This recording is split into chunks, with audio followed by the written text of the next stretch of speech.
Korban terdampak ledakan gudang amunisi di Bogor dapat ganti rugi dari TNI.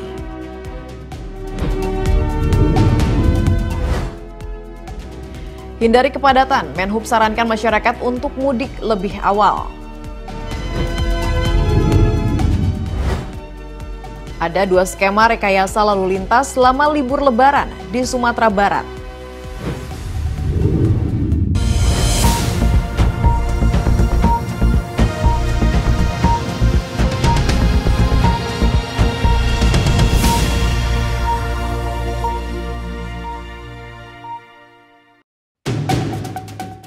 Halo, selamat siang pemirsa. Kembali saya Nabila Karisti menyapa Anda dengan 3 informasi terhangat dari dalam negeri yang dirangkum dalam Kilas Nusantara Siang, Senin 1 April.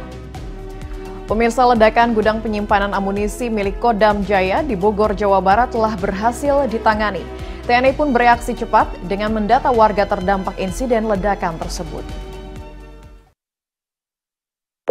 Sebagai tindak lanjut dari peristiwa ledakan gudang amunisi daerah Gudmurah Kodam Jaya di Desa Ciangsana, Kabupaten Bogor, Sabtu, TNI tengah memeriksa dan mendata kawasan perumahan warga yang berada di sekitar lokasi kejadian.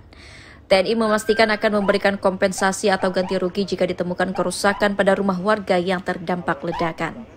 Menurut Panglima TNI Jenderal Agus Subianto, saat ini pihaknya sedang memeriksa perumahan warga yang berjarak sekitar 2 km dari Gudmurah Kodam Jaya.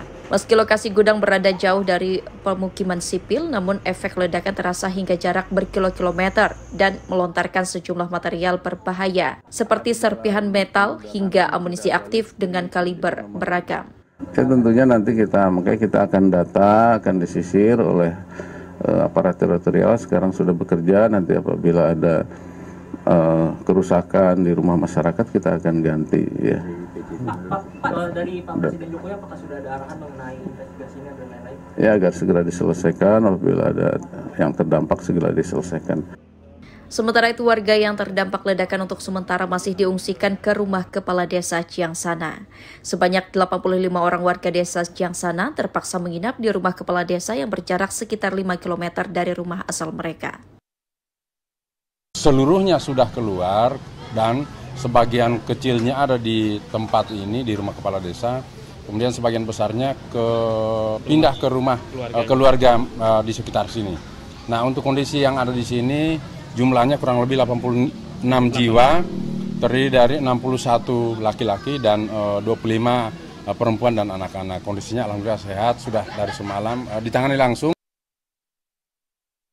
Warga yang terdampak tersebut belum bisa dipastikan akan mengungsi sampai kapan, mengingat saat ini Jihandak TNI masih menyisir dan membersihkan amunisi yang terlempar ke rumah warga akibat ledakan. Dari Bogor, Roy Rosa Bakhtiar, Anggah, Kantor Berita Antara mewartakan. Guna menghindari kepadatan puncak arus lalu lintas, Menteri Perhubungan Budi Karya Sumadi mengimbau masyarakat untuk mudik lebih cepat.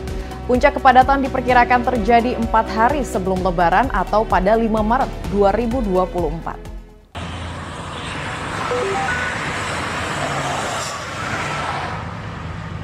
Puncak arus mudik Lebaran 2024 diprediksi terjadi pada 4 hari sebelum Lebaran atau pada 5 Maret 2024. Hal itu seperti disampaikan Menteri Perhubungan Budi Karya Sumadi usai menghadiri rapat koordinasi persiapan arus mudik Lebaran di Mapolda Jawa Tengah, Kota Semarang pada Minggu 31 Maret. Menhub mengimbau kepada masyarakat yang hendak melakukan perjalanan mudik ke kampung halaman saat Lebaran mendatang agar melakukan perjalanan mudik lebih awal guna menghindari kepadatan puncak arus mudik. Budi juga mengimbau bagi masyarakat yang hendak mudik tujuan jarak jauh, disarankan tidak menggunakan sepeda motor. Oleh karena pemerintah menyediakan layanan program mudik gratis yang bisa dimanfaatkan.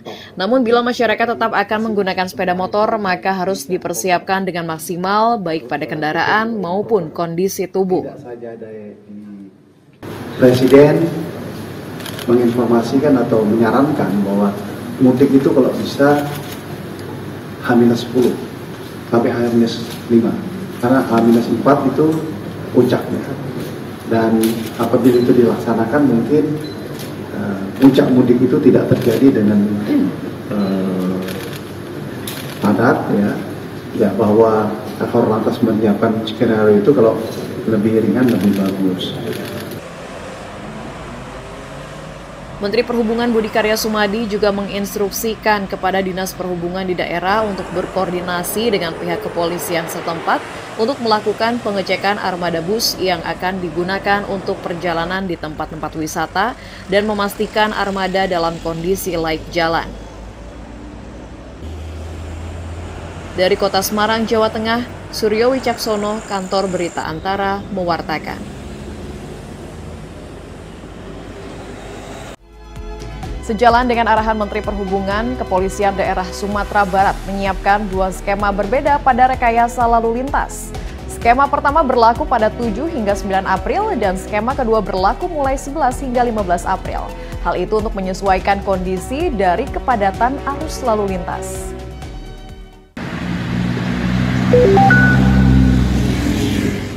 Rekayasa lalu lintas satu arah kembali berlaku pada momen menjelang dan saat Lebaran 2024 di Sumatera Barat. Tapi berbeda dengan tahun sebelumnya, pada tahun ini Kepolisian Daerah Sumbar membuat 2 skema berdasarkan waktu penerapan. Hal ini disampaikan oleh Direktur Lalu Lintas Polda Sumbar Kombes Pol Dwi Nur Setiawan pada Minggu 31 Maret di Padang, Sumbar. Perubahan ini merupakan hasil evaluasi one way tahun sebelumnya serta kajian kepadatan lalu lintas dalam beberapa tahun kebelakang.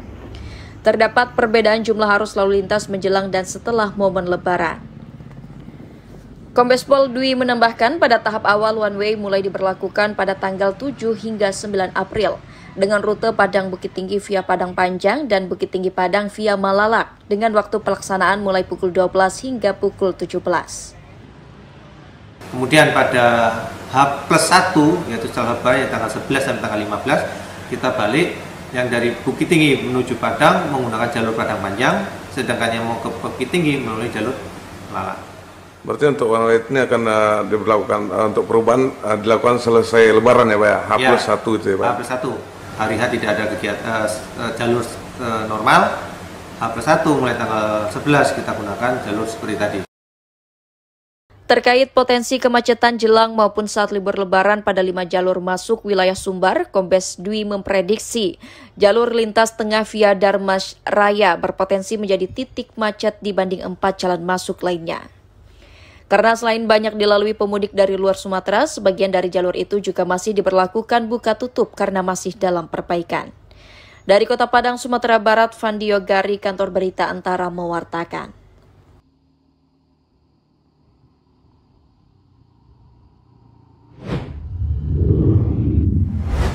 Pemirsa, usai sudah Kilas Nusantara pada siang ini. Anda juga dapat menyaksikan informasi lainnya pada portal antaranews.com, kanal YouTube Antara TV Indonesia, dan melalui media sosial kami.